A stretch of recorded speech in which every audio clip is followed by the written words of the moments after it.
पतिदेव, आप बिल्कुल सही थे। किशोर जी बैंक में मैनेजर थे। उनकी लाडली निशा बहुत ही समझदार व गुणी थी। जो भी एक बार मिलता तारीफ किए बिना ना रह पाता। अपनी ही गली के कोने वाले घर में अमित अपने माँ बाप के साथ रहता था, जो दिल ही दिल में निशा को बहुत पसंद करने लगा। एक दिन अपने मन की बात माँ बाप को बताकर निशा के साथ रिश्ते की बात बढ़ाने को तैयार किया। किशोर जी को निशा के लिए अमित बहुत पसंद आया। निशा के दोनों बड़े भाइयों से सलाह करके बात आगे बढ़ाई गई और जल्द ही दोनों परिवार की आपसी सहमति से रिश्ता तय हुआ। अब निशा अमित के साथ नई दुनिया बसाने के सुनहरे सपने देखने लगी। वैसे तो सब ठीक चल रहा था, पर किशोर जी के मन में एक उलझन थी। उन्हें महसूस हुआ निशा के ससुराल और मायके का यूं इतना पास होना शायद सही नहीं है। निशा का बड़ा भाई विदेश में अच्छी नौकरी पर था। किशोर जी की भी अच्छी तनख्वाह थी, तो सोचा यह घर वैसे भी बहुत पुराना हो चुका है, तो क्यों ना कहीं और नया घर लेकर शिफ्ट हो जाएं।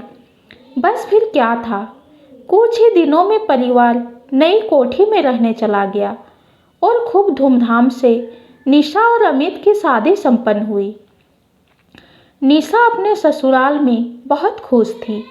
सास ससुर बहुत प्यार करते और अमित भी पूरा ख्याल रखता। समय बहुत अच्छा चल रहा था, परंतु फिर एक दिन किशोर जी की हार्ट अटैक आया और वे हमेशा के लिए परिवार को छोड़कर चल बसे। निशा के लिए यह बहुत बड़ा झटका था। दूसरी तरफ माँ का भी रो रोकर बुरा हाल था। निशा कभी खुद को संभालती तो कभी माँ को हिम्मत देती। इसी दौरान बड़ा भाई भी पत्नी सहित विदेश से वापस आ गया। सारी रस्में निभाने के बाद दोनों भाइयों ने तय किया क्यों न जायदाद का बंटवारा भी कर लिया जाए। आखिर बार बार विदेश से आना कोई आसान तो नहीं। फौरन वकील बुलाया गया। वकील को पूरी जायदाद के 3 हिस्से करने को कहा गया, दोनों भाइयों के और तीसरा हिस्सा निशा की माँ के लिए। परंतु माँ तो कुछ भी सोचने समझने की हालत में नहीं थी। बोली, मुझे हिस्सा लेकर क्या करना है, तुम बच्चे आपस में बांट लो। दोनों भाभियाँ तो मानो पहले से यही चाहती थी। अब वकील को जायदाद के 2 हिस्से करने को कहा गया। तभी अमित बोला, नहीं, हिस्से तो 3 ही होने चाहिए। अब तो बेटियां भी जायदाद में बराबर की हकदार है, तो फिर ऐसे में निशा का हिस्सा।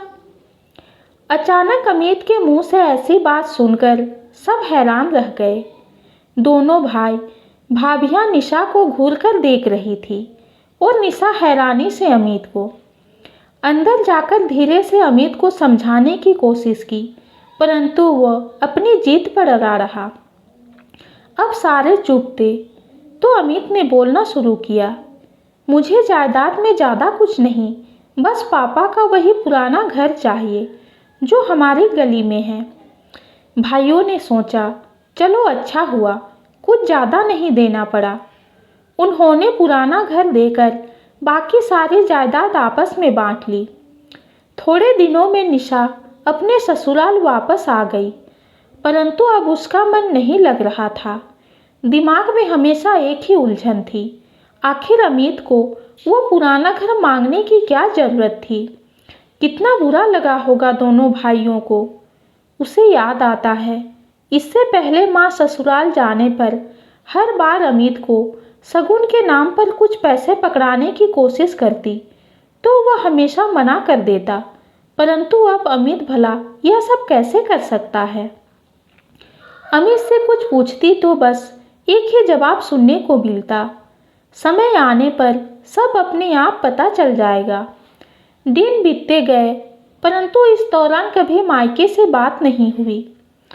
निशा को माँ की चिंता सताने लगी, तो वो खुद ही मिलने पहुँच गई।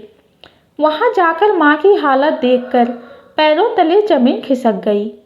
बड़ा भाई अपने हिस्से की संपत्ति बेचकर पत्नी सहित विदेश जा चुका था और छोटी भाभी को माँ को 2 वक्त की रोटी देना भी बोझ लगता। माँ की हालत बहुत खराब थी। निशा ने रोते हुए माँ को अपने साथ चलने को बोला, परंतु माँ को बेटी के ससुराल में रहना मंजूर नहीं था। रोती हुई निशा अपनी ससुराल लौट आई। घर आकर सारी बात अमित को बताई तो वह बोला, मुझे लगता है अब वो समय आ चुका है जब मैं तुम्हें बताऊं, आखिर पापा की जायदाद से मैंने वो पुराना घर क्यों मांगा था। तुम्हारे भाइयों की नीयत बहुत पहले बदल चुकी थी और मुझे इसका आभास हो चुका था, परंतु माँ और तुम दोनों ही इस बात को समझने की हालत में नहीं थी। बस इसीलिए मैंने वो पुराना घर अपने पास रख लिया, क्योंकि मुझे पता था माँ किसी भी हालत में हमारे साथ हमारे घर में खुशी से नहीं रह पाएंगी। हम सुबह ही चलकर उस घर की सफाई करवा लेंगे और फिर माँ को यहाँ अपने पास ले आएंगे।